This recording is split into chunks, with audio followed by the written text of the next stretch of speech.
Je pense que vous avez rarement eu l'occasion d'entendre une personne qui a investi dans le Bitcoin en 2011 à 1,66 € le Bitcoin et qui possédait des milliers de Bitcoins. Donc c'est rare, j'ai eu l'occasion d'interviewer cette personne qui s'appelle Stéphane Winkel et suite à ses grandes expériences passées et à tout ce qu'il a vécu, en sachant qu'il a été très très précurseur en 2011, eh bien aujourd'hui il est toujours précurseur et il va nous donner ces informations sur des crypto-monnaies à fort potentiel pour l'avenir, mais aussi quand pourrait être le pic du prochain marché haussier et à quel prix le Bitcoin pourrait être lors de ce prochain marché haussier. Pour découvrir ceci, écoutez du coup cette interview jusqu'au bout et puis à la fin on vous présentera son site et aussi une offre pour bénéficier de 50% de réduction sur ses produits ou services si vous souhaitez y accéder. C'est totalement facultatif et vous avez un lien sous cette vidéo pour y accéder si jamais vous êtes intéressé. Allez, c'est parti, bonne dégustation j'ai envie de dire. Je suis rentré dans les crypto-monnaies très, très, tôt, c'est en 2011. Voilà, j'étais vraiment un peu dans un milieu de geek dans le sens où j'avais des business, dans le web, où on cherchait plein de nouveautés sur les forums américains, pour faire du SEO en fait, hein, parce qu'on était vraiment spécialisés dans le SEO, mes associés et moi. Et c'est vrai qu'en lisant, les articles de ce monde-là et cetera, on était au courant aussi des nouvelles technologies qui sortaient. Et c'est vrai qu'on parlait beaucoup de cette blockchain et ce Bitcoin qui était sorti en 2009, hein, je pense. Et c'était vraiment en plus en rapport avec l'économie américaine qui n'allait pas du tout bien, avec la crise des subprimes. Il y avait vraiment une faillite partout en cascade qui avait touché tout le monde entier, l'Europe aussi. Et ce Bitcoin qui était une alternative, qui était une monnaie contrôlée, où on savait vraiment savoir ce qu'on avait entre les mains, combien on aura, etc. Et qui était vraiment l'inverse de cette manière d'imprimer des billets voilà, n'importe quand. Et voilà, finalement, on ne maîtrisait pas les choses. C'était une belle alternative. Et en plus, c'était la mode à l'époque où j'étais dedans du peer-to-peer. Donc, on s'échangeait des films et des fichiers, etc. Et cette technologie, et donc, c'est reflété dans la crypto-monnaie, le Bitcoin. Et donc, on l'a vu venir, on a un peu analysé les choses. Et moi, j'en ai acheté pour 2 000 € en 2011 en me disant, bon, voilà, j'ai vu cette crypto, elle est montée, elle est redescendue, parce qu'elle a eu quelques soucis d'allumage, on va dire, de décollage. Et puis, Et et il au coûtait final, combien à ce moment-là le Bitcoin? C'était combien son prix? 1,66 €, donc c'était vraiment pas cher du tout. Et je t'avoue qu'après 2 3 mois, je suis monté à 6 000 €. Donc, je suis parti à 2 000, ça a fait fois 3. Je suis monté à 6 000 € et je me suis dit: «Bon, c'est vraiment un truc qui peut rapporter de l'argent en plus, quoi». Moi, j'avais un peu mis de l'argent pour, voilà, enfin, je pouvais les perdre, quoi. Donc clairement, voilà, c'était pas, un risque. Je me dis: «Bon, je mets dans une technologie, on va voir ce que ça donne». J'ai fait quelques manips avec aussi, et cetera.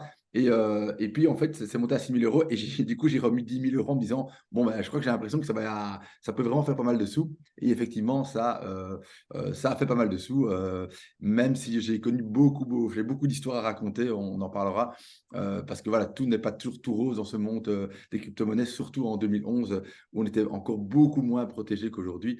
Et donc voilà, donc c'était un peu ça ma découverte des crypto-monnaies par le Bitcoin en 2011. À l'époque, il n'y avait que le Bitcoin, il n'y avait pas d'autres crypto-monnaies. Donc c'est un autre monde qu'aujourd'hui. Je tiens à le souligner. Et voilà, après tout s'est accéléré, tout a changé en fait. C'est ça. Et donc, t'as pas acheté en 2011 à 1,66 €. Après, tu as laissé courir jusqu'à maintenant et tu as tout gardé. Ça aurait été trop simple. Non, il y a eu plein de soucis, de vagues pendant cette période. Est-ce que tu peux nous en parler un petit peu? Les hacks, le trading et tout ça rapidement? Oui, oui, ça, moi j'ai un peu tout connu. C'est pour ça que maintenant je pense que je suis vacciné et je fais beaucoup moins d'erreurs ou j'ai beaucoup moins de risques de me faire avoir qu'à l'époque et que la majorité des gens. Mais bon, c'est pas pour ça que je suis encore à l'abri. Mais en fait, c'est vrai que moi au début, j'ai acheté très vite 3200 bitcoins. Donc aujourd'hui, ça vaut des centaines de millions d'euros. Mais je ne les ai pas aujourd'hui. Ça aurait été trop beau parce que j'ai justement connu beaucoup de problèmes. Et le premier problème que j'ai connu, c'est le trading. Je me suis improvisé trader en me disant je vais gagner encore plus. Et c'est vrai que j'ai pas mal réussi. J'essaie de revendre. J'avais constaté via une règle, etc., que souvent le Bitcoin montait le soir et descendait le matin. Et donc, je vendais le soir avant d'aller dormir et je rachetais le matin, etc. C'était surtout les États-Unis qui avaient beaucoup de Bitcoin à l'époque. Et donc, je crois que c'était quand ils se réveillaient, ils étaient dessus, etc. Et donc, en fait, j'avais observé ces règles et ça a pas mal fonctionné parce qu'en fait, je suis monté de 3200 Bitcoin à 5000 Bitcoin. Donc, je me suis dit, bon, ben, je suis vraiment un très, très bon trader. Et voilà, sauf qu'un jour, ben, je jouais carrément avec tous mes bitcoins. Moi, je ne me posais pas de questions. Je vendais mes 3200 et puis je rachetais. Et à un moment, j'en avais 5000 parce que c'était moins cher, etc. Mais un jour, ben, ce qui s'est passé, c'est que le bitcoin, je l'avais revendu le matin et il a commencé à monter, monter, monter. Et j'ai attendu qu'il descende plus bas, comme je faisais toujours pour gagner. Mais il ne descendait pas plus bas que le prix que j'avais revendu. Et donc, eh bien, j'ai pris mon mal en patience, un jour, 2 jours, 3 jours. Sauf qu'à ce moment-là, il était x3. x3 le prix que j'avais attends, ça a acheté ou revendu x3 le prix que Vendu. j'avais voilà, revendu. Et donc, quand je suis re-rentré dans le marché, parce qu'à un moment, je me dis, bon, il va faire x10, il va faire x20, je ne suis plus dans le train, c'est pas possible d'imaginer ça. Et donc, j'ai tout racheté. Et en fait, à ce moment-là, je suis passé de 5000 bitcoins à un moment, parce qu'il y a eu plusieurs fois ça, ben, à 1200 bitcoins. Ah Et oui. donc, c'était pas très beau à voir. J'ai bien compris qu'il fallait arrêter ça, que j'étais pas un trader. Et donc, ça, c'était ma première grosse perte.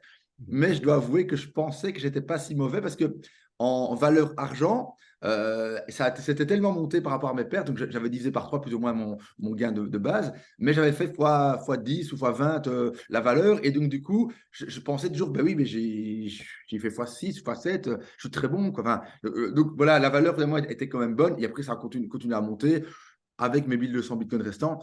Et donc là, j'étais encore content, mais la deuxième erreur est arrivée. Enfin, la deuxième erreur, effectivement, c'est que, évidemment, c'est un montre. Il faut vraiment protéger ses bitcoins dans la décentralisation, sur la blockchain.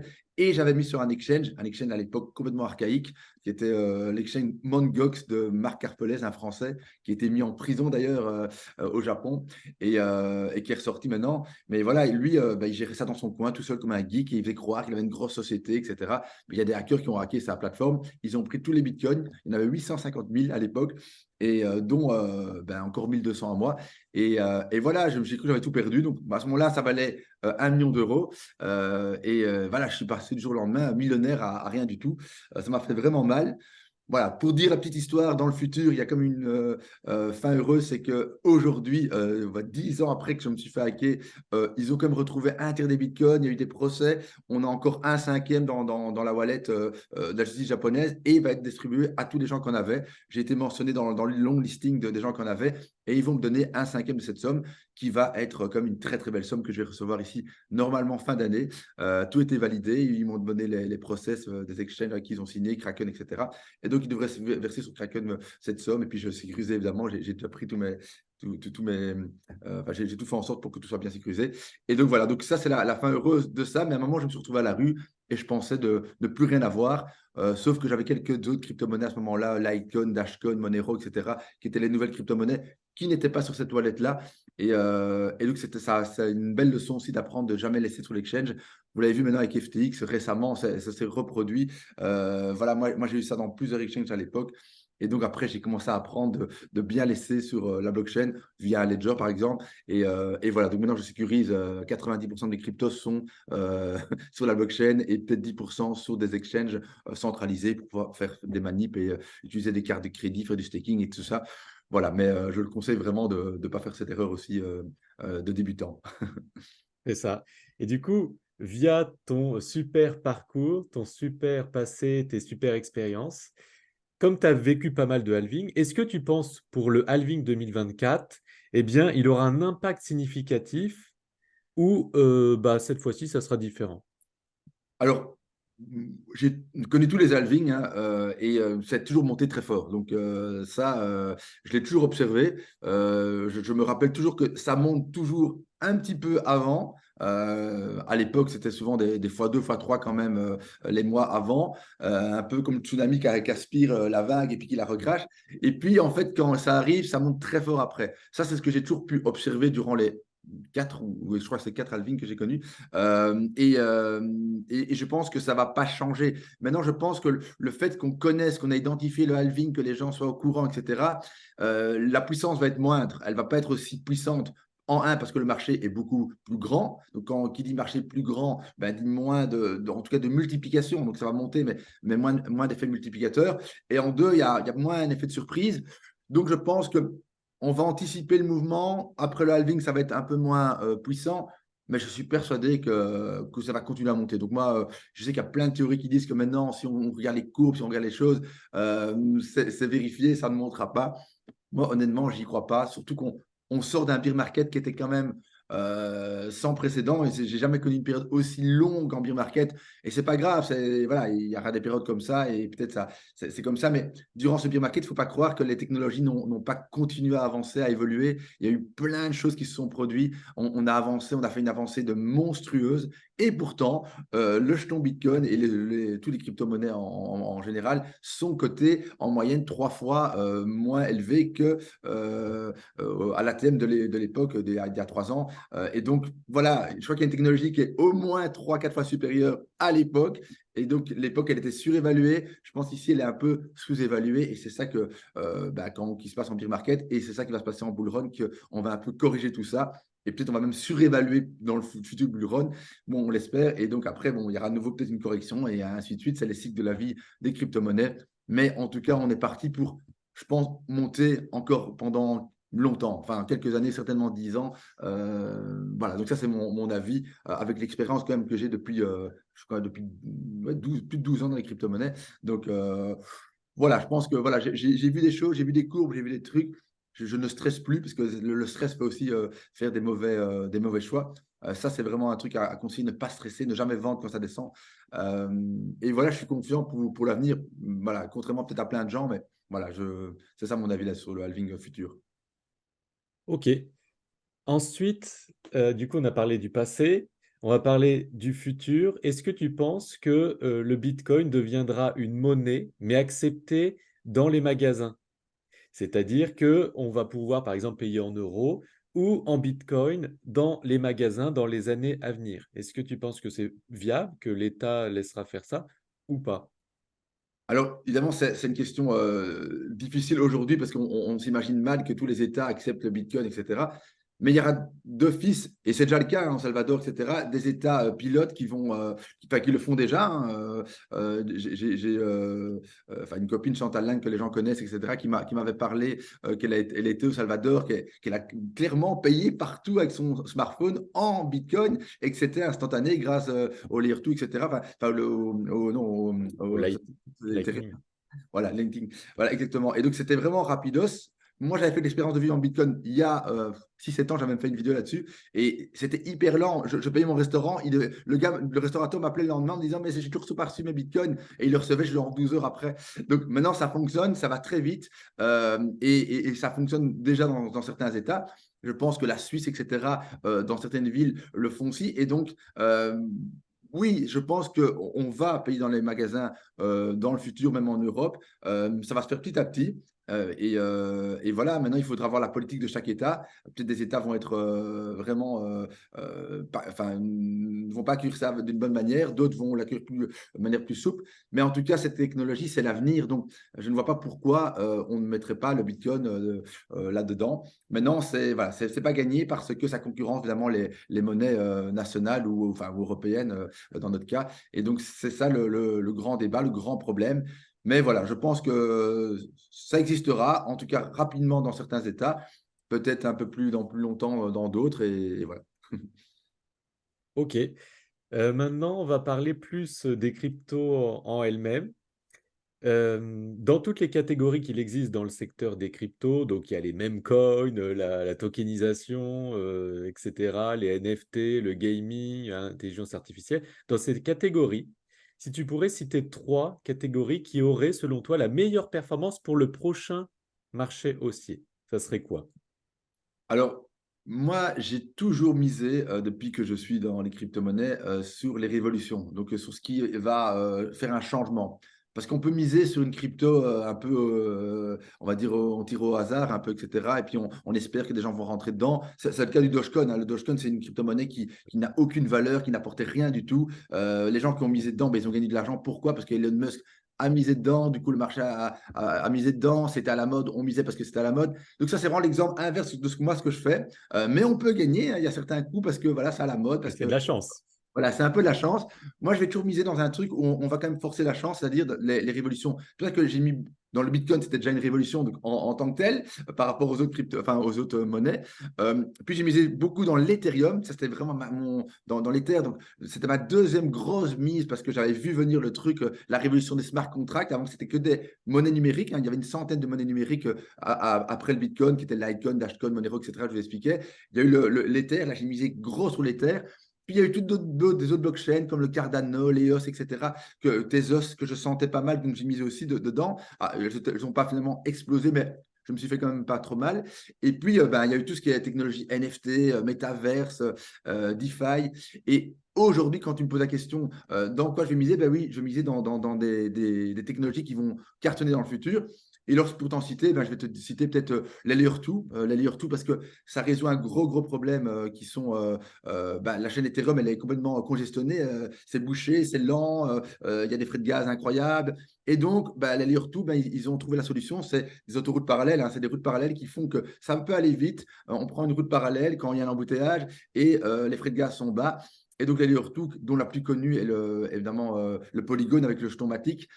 Mais ça, c'est un gros marché, donc ça risque de moins monter. Mais je pense que ça, c'est se positionner dans un futur où on aura besoin de l'Ethereum, va fonctionner à plein régime. Je pense qu'Ethereum a gagné la guerre. Ils sont là, ils ont tous les contrats, c'est eux qui gèrent le majorité des NFT, etc., la DeFi. Donc, l'Ethereum, ça va se passer sur Ethereum. C'est congestionné, il faut des layers tout. Et voilà, voilà, Matix résout le problème. Il y a d'autres, il y a Optimism, il y a Arbitrum qui sont des jetons moins connus. Et donc, on pourra gagner plus. Et puis, on peut étudier un peu plus. Il y en a encore des encore moins connus. Donc, il faut vraiment miser dans la technologie, mais il faut aussi miser dans un marché qui n'est pas surcoté. Voilà, le Matic est déjà bien coté. Donc, on risque de se faire un peu moins d'argent. Mais voilà, donc ça, je citerai les layers tour à observer. Je citerai aussi tout ce qui est le staking, le liquid staking, comme on dit. C'est le staking via la DeFi, donc décentralisé. Parce qu'il faut savoir qu'il y a beaucoup de gens qui mettent leurs jetons pour avoir des intérêts en, DeFi, en staking, mais sur des exchanges centralisés, donc comme Binance ou quoi. On va essayer d'avoir 6%, 7%, etc. Mais on risque que la plateforme se crash, se fasse hacker comme j'ai eu. Et donc, on perd tout. Donc, moi, je mets jamais trop mes jetons là-dessus, les cryptos là-dessus. Et donc, la DeFi pourrait résoudre ce problème. Et je pense que donc Liquid Staking, avec le plus connu qui est Lido, hein, Lido, c'est le crypto la plus connue là-dedans. Je pense que là, il faut observer, il y en a plein d'autres. C'est quelque chose qui peut vraiment monter parce que les gens vont vouloir être décentralisés, ne vont plus vouloir travailler des exchanges. On a vu FTX, je rappelle, c'est vraiment une catastrophe. Il y a eu le Celsius aussi qui a pété. Enfin, l'année passée, il y a eu pas mal de catastrophes. Enfin, cette année, en fait, il y a eu pas mal de catastrophes. Donc, ça, ce serait une deuxième tendance. Et puis, moi, je dirais peut-être en trois, évidemment, on parle beaucoup d'intelligence artificielle. Donc, là, il y a pas mal de projets qui se greffent là-dessus. Il faut faire attention qu'ils ne soient pas trop surcotés aussi. Donc, bien observer l'intelligence artificielle, qu'est-ce qui va se passer là-dedans. Et puis, qu'est-ce que je pourrais citer en quatre? Ouais, le gaming. Le gaming, c'est un secteur, il faut savoir qu'il y a énormément de gamers dans le monde. Je crois que 40% de la population joue aux jeux vidéo. Je crois qu'on parle de 3 milliards d'individus. Et le gaming est une transition avec les crypto-monnaies. Donc, voilà, je sais qu'il y a enfin, moi, je suis belge. Il y a un Belge qui a créé la blockchain, enfin, qu'on appelle le jeton, comment il s'appelle encore, Ultra. Voilà, on dit que c'est un projet français, mais c'est surtout belge. Et voilà, ça, c'est un projet qui fait du gaming et qui fait en raccord les crypto-monnaies, qui a un jeton, etc. Et donc, oui, voilà, ces quatre tendances, je crois qu'il faut les surveiller. Ce sera un peu les révolutions du futur. Et quand il y a révolution, il y a un potentiel beaucoup plus grand de faire monter sa valeur. Donc voilà, pour les petits conseils que moi j'ai à donner, évidemment c'est mon avis et puis voilà, je ne suis pas devin, hein, même si j'ai un petit recul sur la chose. C'est ça. Bah, c'est intéressant d'avoir ton retour parce que comme tu as été précurseur sur le Bitcoin, quand même, il y a peu de gens qui ont investi à ces niveaux-là. C'est intéressant d'avoir aussi ton avis sur ces points-là. Et à contrario, tu pourrais donner trois cryptos qu'il ne faut surtout pas acheter selon toi. Euh, Enfin, il y a beaucoup de cryptos qu'il ne faudrait pas acheter. Maintenant, peut-être dans les plus connus, alors Oui, les plus connus, par exemple, dans le top 10 ou même dans le top 50, ou des cryptos qui ont des critères, ce qui, selon toi, ne faut surtout pas acheter. Et du coup, ça te donnera peut-être des idées de crypto pour alors, aider les gens à voilà, faire leur choix. oui, oui, c'est ça. Mais évidemment, tous les cryptos qui n'ont pas vraiment de potentiel, qui ne révolutionnent pas le monde, moi, j'éviterais. Mais on voit l'exemple du Dogecoin, c'est une crypto que j'ai jamais voulu avoir et tout ça. Et finalement, elle m'a donné tort. Donc, il faut toujours faire attention aussi au mouvement de mode, etc.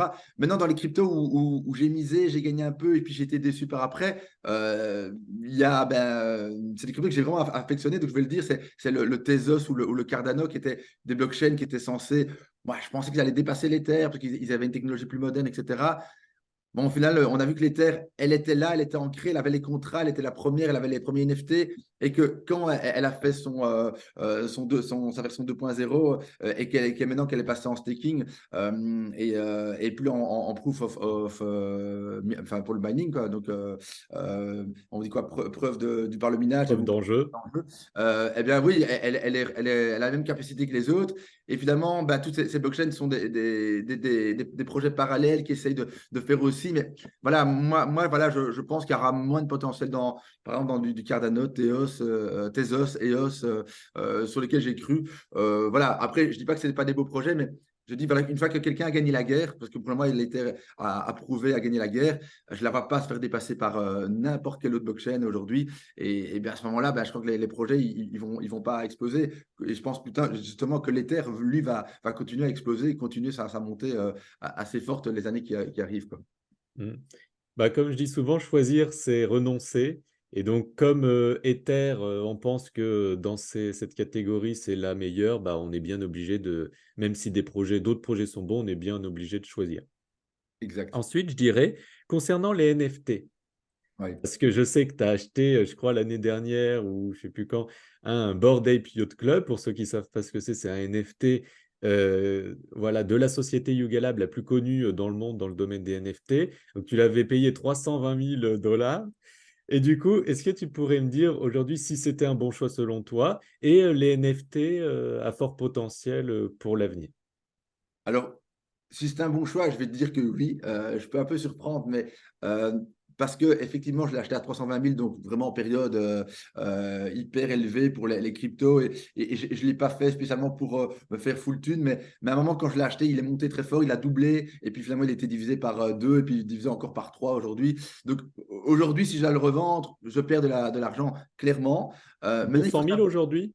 Pardon, il vaut 100 000 Je pense aujourd'hui? qu'il vaut 100 000, ouais, parce qu'en fait, je suis victime de deux problèmes en même temps. Si on compare à l'euro, on va dire à une monnaie fiat, c'est que l'Ether a été divisé par 3. Et en plus de ça, la valeur du singe a été divisée par, ouais, peut-être pas par 2. Là, peut-être il a perdu 30%. Mais si on fait le calcul, je pense que oui, je suis plus ou moins à tout près de 100 000, quoi.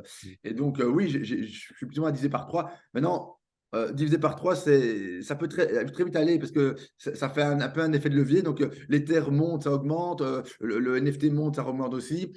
Et donc, ça peut vite reprendre. Mais il faut savoir un truc, c'est que j'ai eu comment on appelle, des airdrops qui m'ont rapporté de l'argent ou j'ai gagné de l'argent. Et ça, je ne l'ai pas vraiment dit, mais j'ai reçu 10 000 Apecoin, donc la monnaie enfin, du singe, on va dire la monnaie de Bored Ape Club. Et ils m'en donnaient 10 000 en airdrop parce que j'avais un petit singe. Et ces 10 000, je les ai revendus. Et il faut savoir que j'ai quand même revendu pour. À l'époque, je les ai revendus en Ether. Hein, donc voilà, je serais dans les cryptos. Mais j'ai revendu, ça valait 70 000 euros. Et donc, j'ai quand même eu 70 000 euros de ces Apecoin gratuitement. Et donc, voilà. Donc, j'estime déjà que on peut un peu déjà reprendre de cette valeur-là. Ensuite, j'ai eu un petit terrain qui est toujours là, que j'ai toujours, qui est mis pour la métaverse qui va être créée, etc. Je le garde ce terrain. Il a aussi une certaine valeur. À un moment, il valait aussi 30 000 euros. Maintenant, ça a bien diminué. J'ai toujours des offres pour ce terrain tous les jours, hein, au quotidien. Il faudrait que je regarde combien d'Ether me propose, mais bon, voilà. Et j'ai eu aussi des cartes pour participer à des jeux, etc. Maintenant, il faut savoir qu'en dehors de ça, moi, en tant que YouTuber et étant visible, le fait d'avoir un singe, on peut en parler, on peut avoir avoir accès à plein d'événements, on peut avoir accès à plein de réseaux que j'ai pas encore trop utilisés, mais justement, j'allais commencer à le faire. Et là, je vais me mettre sur Twitter parce que je n'utilisais pas ce canal, j'ai tellement de réseaux. J'ai validé mon petit singe. Directement, la communauté des Boré sur Discord me parle, m'invite à des événements. Il faut savoir que j'étais invité au Stade de France avec tous les Français qui avaient un Boré. Il y avait justement, et on rencontrait Mbappé, il y avait deux, trois gars du PSG, je ne sais plus, qui avaient un Boré. Et donc, on m'a invité, je n'ai pas été, j'aurais dû aller, mais c'était un match de l'équipe de France. Moi, je suis belge, ils croyaient que j'étais français, donc ils m'avaient invité. Mais c'est pas pour ça que je n'ai pas été, parce que j'aime bien regarder le foot. Mais donc voilà, on m'a déjà invité par le passé. Maintenant, je viens de mettre ça sur Twitter et j'ai plein de gens qui me parlent. J'ai plein de projets qui commencent déjà à me demander des choses parce que tu as un Boré, tu fais partie des gens bien. Ça crédibilise aussi très fort les gens. Ben, il a un Boré, c'est pas un rigolo, c'est pas le petit gamin de 23 ans qui est à Dubaï qui se la joue, mais en fait qui sait rien faire, il veut juste en prendre des formations. Donc, je pense qu'il y a vraiment une valeur pour le business, pour les relations, pour le réseau. Je vais encore avoir des airdrops. Je sais très bien qu'ils vont pas s'arrêter là, hein, Yuga Labs.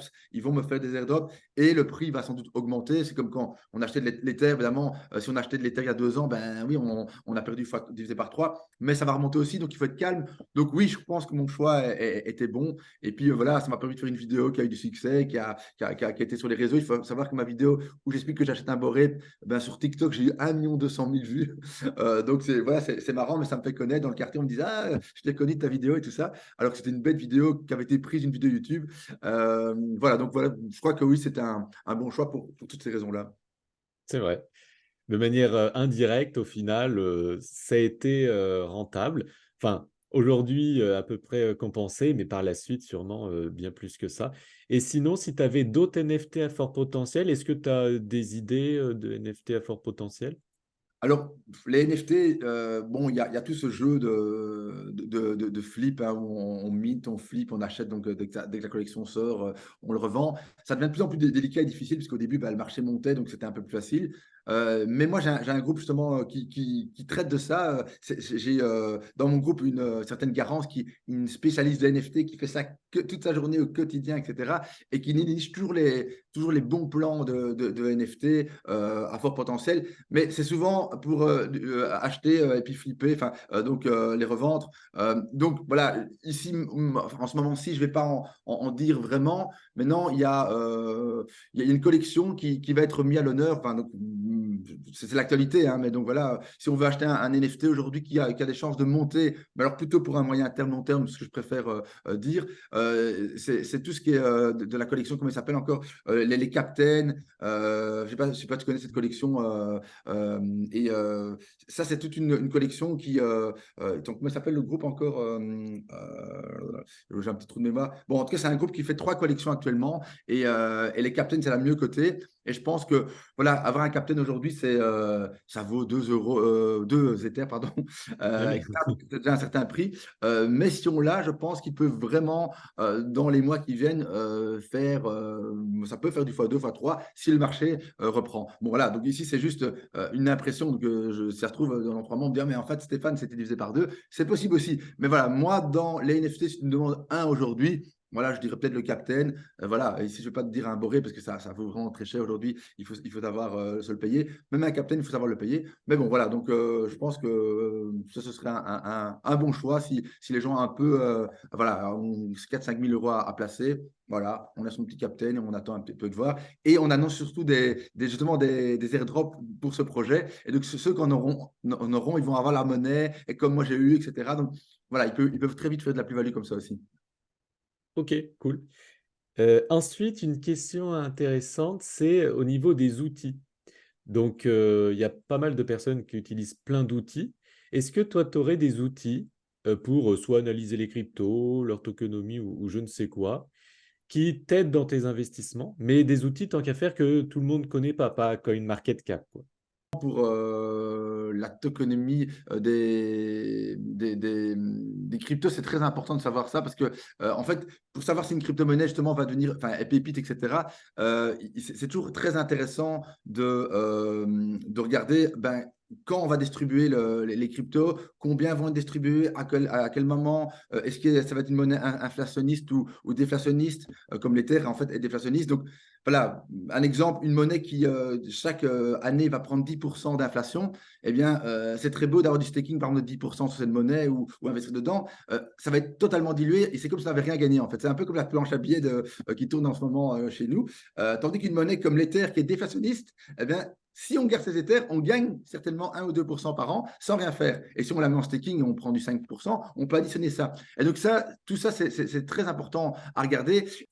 Donc, il y a un site que je consulte très souvent, c'est Token Unlock, où on peut vraiment voir tous ces indicateurs-là.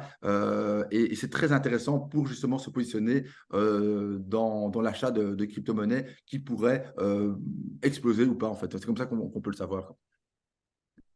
Ok, cool. Ensuite, je voudrais qu'on parle de l'avenir plutôt macroéconomique.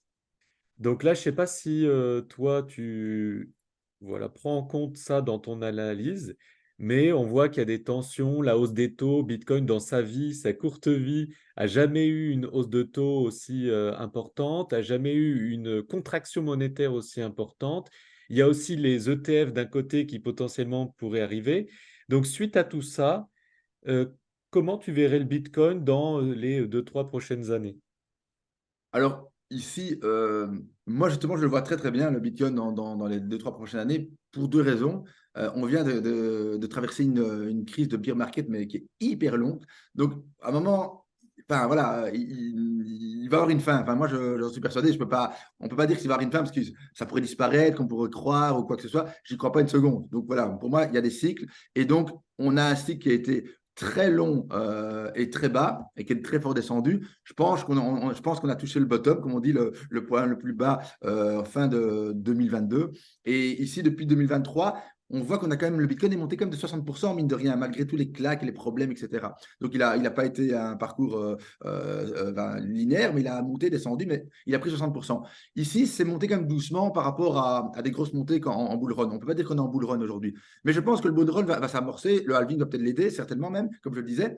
Et à partir du moment où on a connu un désert comme ça, je pense que, ben oui, justement, les 2 années qui vont arriver risquent, même si on a encore 6 mois d'attente, ben, dans les 2 ans, je pense que ça va monter très fort. Bon, très fort, ce ne sera pas aussi fort. On ne va pas faire des fois 200 comme j'ai connu il y a 10 ans, parce que le marché est beaucoup plus gros et plus solide, mais ça va monter fort.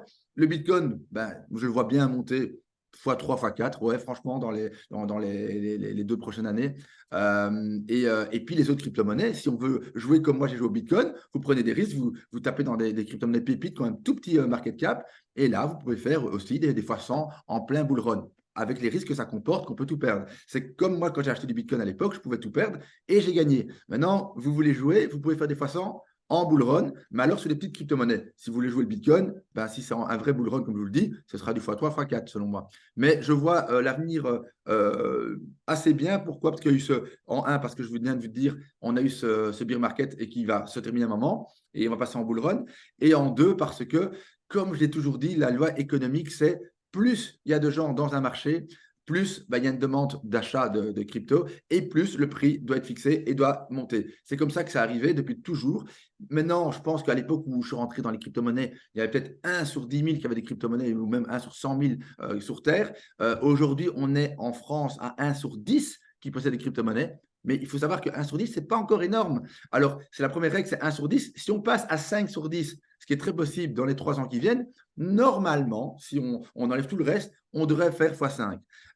Et alors, s'il y a des gens qui sont comme moi à l'époque, qui ont pris confiance, donc il y avait 2 000 euros comme moi à l'époque, ils disent, mais c'est génial, je vais rajouter 10 000.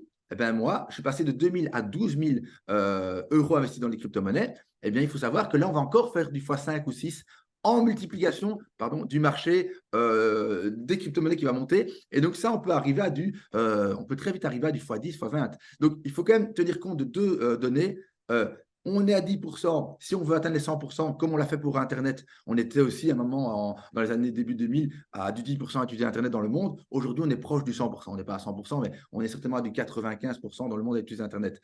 Si on compare ça aux crypto-monnaies, on peut arriver dans les 10 années qui arrivent à du x10. Et on peut, en plus de ça, si on prend confiance, si les gens investissent 10% de leur portefeuille dans les crypto-monnaies aujourd'hui, mais ils prennent confiance, ils veulent investir 50 ou 80%, comme je le fais d'ailleurs, eh bien, ça va encore faire un multiplicateur. Donc, je pense que le potentiel du Bitcoin, il est encore à du fois entre 10 et 100. Certainement, je pense que 100 dans la vie du Bitcoin, c'est pas fou. Et donc, voilà, je suis optimiste, mais voilà, faire du x3 dans les 2 ans, OK, pour ces raisons-là. Ok, donc justement, tu as fait une belle introduction pour ma prochaine question. C'est concernant le prix du Bitcoin au prochain bull run. Donc, à ce que j'ai compris, tu dirais vers les 75 à 100 000 dollars. Oui, certainement. Et, et du coup, tu verrais pour quand? Est-ce que ça serait fin 2024, en 2025, en 2026, en Alors, fonction de bah, voilà, cette macroéconomie aussi? oui, mais donc je pense que comme on l'a dit, il y a le halving qui arrive début 2024, donc c'est bientôt, enfin, dans 6 mois, je pense environ. Et en plus de ça, tu l'as cité, il y a les ETF qui sont en discussion et qui, je pense, qui vont être validés. Il y a une pas très bonne nouvelle qui disait que c'était pas en fin d'année, on espérait tous en fin d'année que ça allait être validé. Quand je dis on espérait, c'est surtout pour l'économie des bitcoins, parce qu'il y a des gens qui voient ça d'un moins bon œil, que tout le monde rentre là-dedans, les investisseurs. Mais en tout cas, point de vue pour monter, c'est une très bonne nouvelle parce que, comme je le disais, plus il y a de gens qui rentrent dans la machine Bitcoin, plus ça monte, plus il y a des gros investisseurs, plus ça monte encore plus fort. Et les ETF, c'est ça, c'est des gros investisseurs et beaucoup de monde, une masse de gros investisseurs qui sont prêts à rentrer dans les Bitcoins. Et à ce moment-là, ça fait monter complètement le marché. Donc, je pense que début d'année 2024, les deux phénomènes, halving plus ETF, peut arriver en même temps. Et donc, je pense que voilà, fin d'année 2024, je le sens vraiment bien pour un x3, ouais, voilà. Mais non, ouais, je ne suis pas devin et peut-être on va en rigoler l'année prochaine en disant, ben, en fait, c'était divisé par deux. Voilà, mais je pense quand même que voilà, il y a plus de chances que c'est du x3 que divisé par deux en fin d'année 2024. Et puis voilà, l'histoire nous dira si j'avais raison ou pas. Ok, intéressant. Et est-ce que tu verrais le Bitcoin à 1 million de dollars dans notre vivant, donc c'est-à-dire pas dans 100 ans, donc à échelle humaine, est-ce que tu verrais le Bitcoin ou 1 million de dollars ou sinon quand on sera plus de ce monde? Moi, honnêtement, il y a plein de scénarios possibles, mais dans un des scénarios, je le vois à 1 million de dollars, effectivement. Je vois un Bitcoin qui est décentralisé, que tout le monde se dit, mais c'est vraiment génial, c'est créé par un gars qu'on ne connaît pas, qui a fait ça pour la bonne cause, pour décentraliser ce monde, pour ne plus manipuler justement l'économie de tout le monde, de faire tourner les planches à billets. Il y a une belle valeur pure là-dedans. Il n'y a pas de contrôle de quelqu'un qui manipule, etc. Donc, je pense qu'à un moment, on est déjà de plus en plus nombreux à acheter du Bitcoin pour faire de l'argent ou par philosophie parce qu'on aime bien ce côté un peu décentralisé. On en a marre des États et tous les problèmes qu'on connaît aujourd'hui.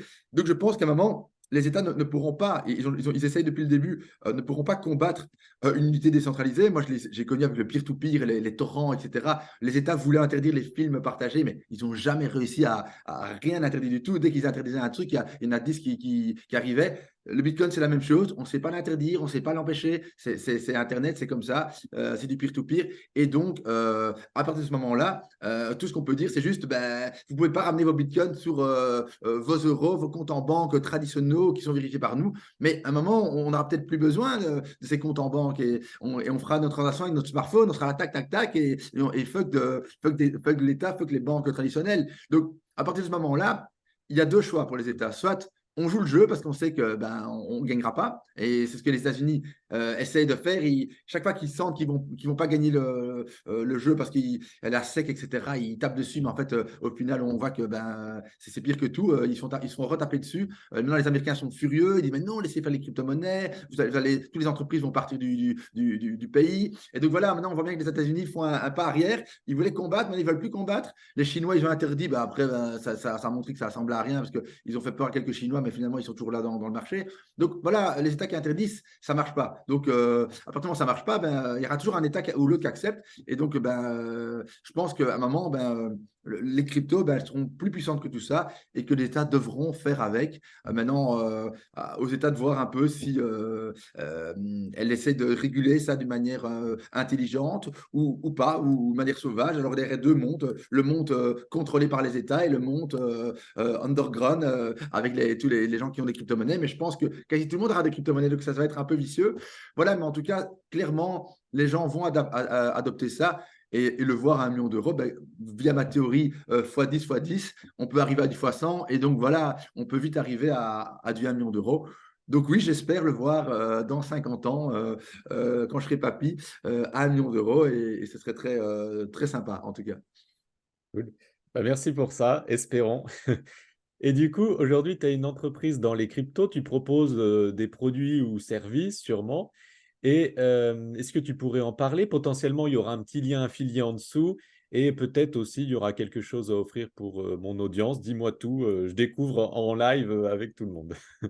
Oh non, tout à fait. Ben, moi, évidemment, j'ai fait pendant des années, j'avais d'autres business qui me rapportaient de l'argent, donc je n'avais pas besoin de monétiser ma chaîne, et tant mieux, parce que ça a permis d'être très sain avec mon audience. Et donc, j'ai créé des vidéos vraiment pendant des années totalement gratuitement. J'ai eu aussi beaucoup de demandes, du coup, via ma bienveillance, d'accompagnement, d'aide, de conseils, etc. Au début, je répondais rapidement à quelques mails, etc. Mais ça devenait ingérable. Plus la communauté monte, tu le sais, plus on ne sait plus répondre. Et c'est pas contre les gens, c'est juste que voilà, il faut aussi faire notre truc, avancer dans nos recherches et autres. Et donc, effectivement, on a créé donc, des canaux Telegram, un canal Telegram totalement gratuit avec mon équipe, José Garance, qui est vraiment spécialiste NFT, Nicolas, qui est spécialiste de toutes les technologies, l'informaticien, etc. Et puis moi, qui est un peu le ralliement, l'histoire, la pensée, la vision. Et voilà, donc moi, je gère ce groupe Telegram au quotidien. C'est du gratuit. Et puis derrière ça, il y a le groupe Telegram payant, premium. Et là, les gens peuvent en discuter avec nous. Là, on y a vraiment une interaction et on aide vraiment les gens. On donne vraiment les conseils, dernier cri, etc. Et c'est vrai que comme ça permet aux gens qui veulent rentrer dans ce monde, vraiment commencer un peu à miser sur les cryptos, bien sécuriser les choses, enfin faire les choses comme il se doit, choisir les bons NFT, tout ça, comme on a un peu parlé sur la chaîne. Eh bien, voilà, j'offre ce service. C'est pas très cher, c'est 49 € par mois. Et voilà, les gens sont vraiment soutenus dans ce canal par la communauté, par nous, un peu les coachs, on va dire. Et donc voilà, c'est enfin, libre à eux de le rejoindre. On mettra le lien en description. Et via ta communauté, évidemment, je peux faire un code promo de 20% pour rentrer, enfin même 50% pour rentrer dans le canal, le voir. Enfin, j'imagine ça parce que je vais en direct, mais on pourrait même faire un mois gratuit, je pense, qu'ils ont le premier mois gratuit et puis qu'ils voient un peu bah, s'ils aiment bien, ils continueront. Actuellement, il y a énormément, enfin, il y a des gens qui rentrent beaucoup de plus en plus et il y a vraiment très peu qui sortent. Donc, je pense que les gens sont contents de ce canal-là. En dehors de ça, j'ai une formation avec une quarantaine de vidéos où j'explique tout sur la crypto. Mais ça, c'est plus pour les débutants qui veulent vraiment apprendre à sécuriser les crypto-monnaies, à manipuler les exchanges, à faire du staking, à acheter des NFT, à utiliser un MetaMask, un Ledger. Enfin bon, tout ce qu'on doit faire dans le monde des crypto-monnaies pour justement ne pas se faire avoir, ne pas se faire hacker. Voilà, donc ça, c'est vraiment une formation de base, de faire toutes les choses qui sont en vidéo avec une quarantaine d'épisodes. Ça, on pourra peut-être mettre effectivement aussi le lien en description et je pourrais aussi faire une remise de 50% sur la formation qui était vendue à l'époque à 1500 €. Donc voilà, on pourrait le faire vachement moins. On mettra le lien avec la promo en dessous, comme ça, voilà, le temps de discuter en privé. Cool. Bah, merci pour eux en tout cas. Merci pour ton temps. Cette interview maintenant est terminée. On a appris beaucoup de choses, moi aussi. Donc, si vous avez apprécié, merci de liker. Abonnez-vous aussi pour ne plus louper les vidéos. Vous avez le lien si vous souhaitez rejoindre son Telegram ou sa formation. Et puis, je ne sais pas si tu as un mot de la fin à partager avant de clôturer cette interview. Oui, oui, bien sûr. Ben, moi, je suis très enthousiaste sur les crypto-monnaies. Je sais qu'il y a des gens qui ont fait le pas, d'autres pas. Tout ce que je veux dire, c'est que je pense que c'est un bon moment pour investir dans les crypto-monnaies. Bien sûr, mettez ce que vous pouvez perdre, comme je l'ai fait à l'époque. Diversifier, de toute façon, mettre les œufs dans le même panier, c'est pas bon. Mettre tout sur un compte en banque, c'est pas bon. Mettre tout dans l'immobilier, c'est pas bon non plus. Donc voilà, si vous avez de l'argent un peu à investir, placez-le aussi en crypto. C'est être bon père de famille de diversifier. Et donc voilà. Et vu que on est très bas. Je pense que ça peut encore descendre, mais beaucoup plus bas, non. Et si ça descend, vous êtes patient et vous attendez que ça monte si vous voulez un peu revendre et ainsi de suite. Donc voilà, c'était un mot enthousiaste rentrez dans le monde, n'ayez pas peur. Achetez du Bitcoin ou de l'Ether, ça, c'est les valeurs sûres, avant de miser sur des crypto-pépites qui peuvent être plus risquées. Et puis, eh ben, si vous êtes un connaisseur, alors mettez une partie de votre portefeuille en crypto-monnaie pépite si ça vous amuse. Voilà, c'est d'ailleurs c'est ça qu'on fait dans le canal Premium avec ma communauté. Super, bah merci beaucoup en tout cas. Merci à toi, Jonathan. Salut. Ciao. Ciao.